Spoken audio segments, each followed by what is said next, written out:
As you could see by these pictures after Barack Obama has met Vladimir Putin, Putin is looking over at Obama saying, I got you.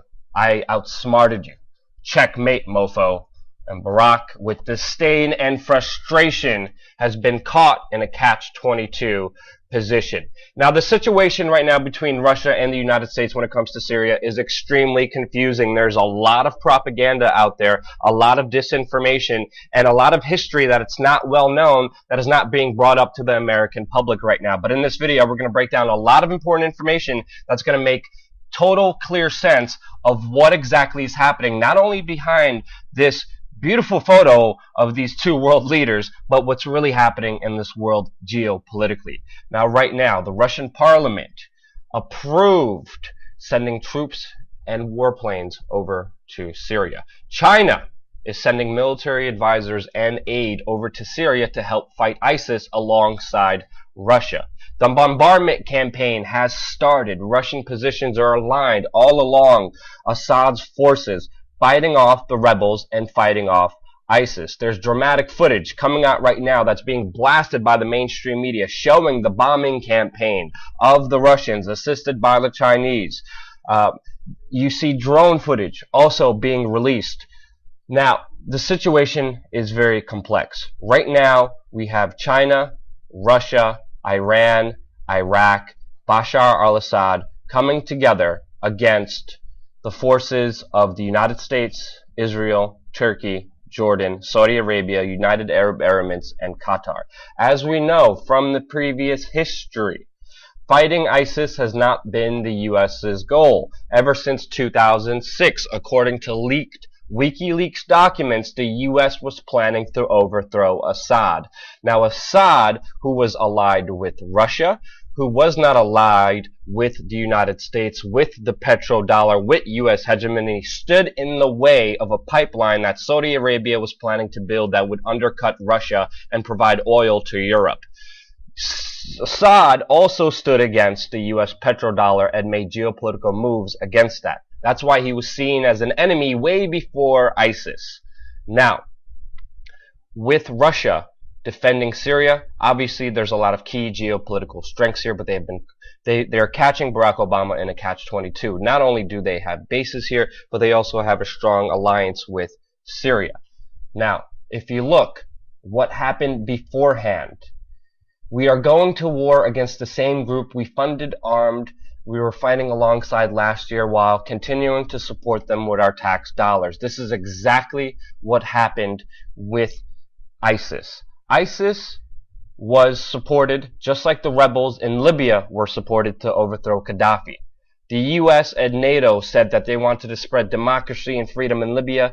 They bombed that country like we are bombing Syria, and did bomb Syria before, and we overthrew Gaddafi, and now the country is in turmoil.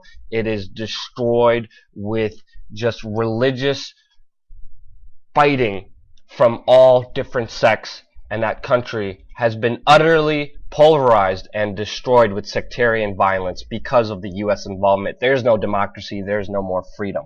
The U.S. did the same strategy by funding and supporting Syrian rebels. They called them the freedom fighters. Meanwhile, it turned out that they were ISIS. Iraqi troops, when they are fighting ISIS, when ISIS retreats, they are fighting Israeli and American weapons and technology alongside ISIS troops when they are fighting against the Iraqis. Turkey is opening up the border, allowing any fighter to come in. Putin is well known of this. He even said himself that the mercenaries are fighting because they pay a lot more money. He goes into great detail how Turkey, Saudi Arabia are buying up oil that ISIS took control of in Syria. They're buying it for cheap. Where are the U.S. sanctions when it comes to Turkey and Saudi Arabia financing ISIS by buying their oil? They put sanctions on Iran. They put sanctions on Russia. But they do not put sanctions on the very people giving ISIS almost millions and millions of dollars every single day, financing their operations. U.S. had secret training facilities in Jordan that admittedly are training al-Nusra fighters that are going against Syria. Israel is bombing Assad forces as they're making headway against ISIS. The goal was never to defeat ISIS. The goal was always to overthrow Assad, who was standing in the way of U.S. hegemony and the U.S. petrodollar. You see John McCain here, who visited Syria, was standing behind these so-called freedom fighters. They all turned out to be ISIS. That's why the Pentagon right now is stopping the rebel training program that they have in Syria, because it's not working. All the arms and all the trainings are going towards radical Islamists, al-Nusra and ISIS. And that's why Russia is now stepping in saying, no, we're really going to bomb this. The U.S. was supposed to be bombing ISIS, as we've heard in the news, but they are even refusing combined training camps that are turning out thousands of fighters a month. Even NPR reported just after a year of supposedly bombing ISIS, the U.S. campaign shows limited gains because the U.S. does not want to defeat ISIS. The U.S. wants to defeat Assad because he's standing in their way. Now, the United States is saying that Russia is destabilizing Syria. Meanwhile, it was the United States funding and training rebels with Turkey, Israel, Saudi Arabia, Qatar, United Arab Emirates, who have done so in the beginning. Right now, we're seeing a lot of propaganda by the New York Times, by the Independent, saying that Vladimir Putin is not just attacking ISIS. We're seeing that the U.S. is alarmed and scared. Of course, the United States is alarmed. And now the Western media is vilifying Putin as a villain.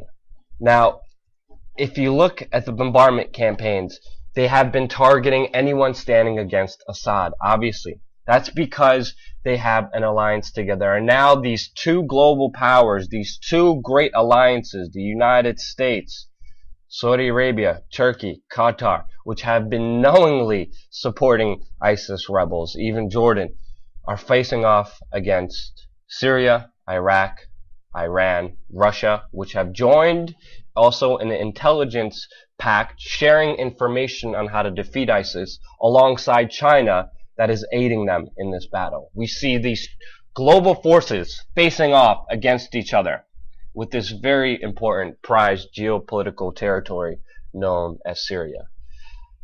Tensions are escalating.